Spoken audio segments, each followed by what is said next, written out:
লম্বা চুল, মুখ ভর্তি দাড়ি, হাতে হাতকড়া, দোস্ত পরনে কয়েদির পোশাক। এভাবেই পুলিশের গাড়িতে আফরান নিশোকে নেওয়া হচ্ছে রাজধানীর গুলশানে। দোস্ত হঠাৎ আফরান নিশোকে গ্রেপ্তার করে কোথায় নিয়ে যাওয়া হচ্ছে? এন্ড সেকেন্ড নিউজটি থাকবে দোস্ত, মাত্রই বাংলাদেশের হয়ে অভিষেক হয়েছে হামজা চৌধুরীর। ভারতের বিপক্ষে রীতিমতো কাঁপিয়ে দিয়েছিলেন হামজা, আর এবার ইংল্যান্ডে যেয়েও দারুণ এক কীর্তি করলেন হামজা চৌধুরী।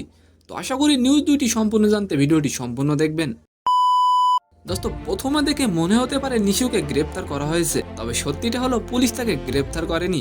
মূলত দোস্ত এটি আসলে তার দাগি সিনেমার প্রচারণার অংশ। তবে অবাক করা বিষয়টি হলো দাগি সিনেমার এমন প্রচারণা দেখে অনেকেই সত্যিই ভেবেছিলেন নিশোকে মনে হয় পুলিশ গ্রেপ্তার করেছে।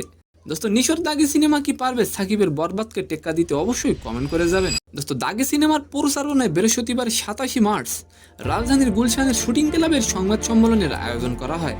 দোস্ত আর সেখানেই কয়েদির পোশাক পরে হাজির হন আফরান নিশো। আর এবার আলোচনা করবো দোস্ত হামজা চৌধুরীকে নিয়ে।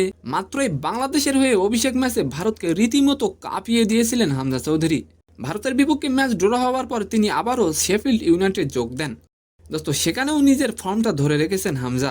ইংলিশ ফুটবল চ্যাম্পিয়নশিপে কভেন্ট্রি তার দলকে হারিয়েছে 3-1 গোলে। এই ম্যাচে হামজা চৌধুরী 88 মিনিট খেলা করেছিলেন। তো সম্মানিত দর্শক, আজকের ভিডিওটি কেমন লাগলো অবশ্যই কমেন্ট বক্সে জানাবেন। আর ভিডিওটি যদি ভালো লাগে অবশ্যই একটি লাইক দিয়ে আমাদের চ্যানেলটিকে সাবস্ক্রাইব করে দিবেন। ধন্যবাদ।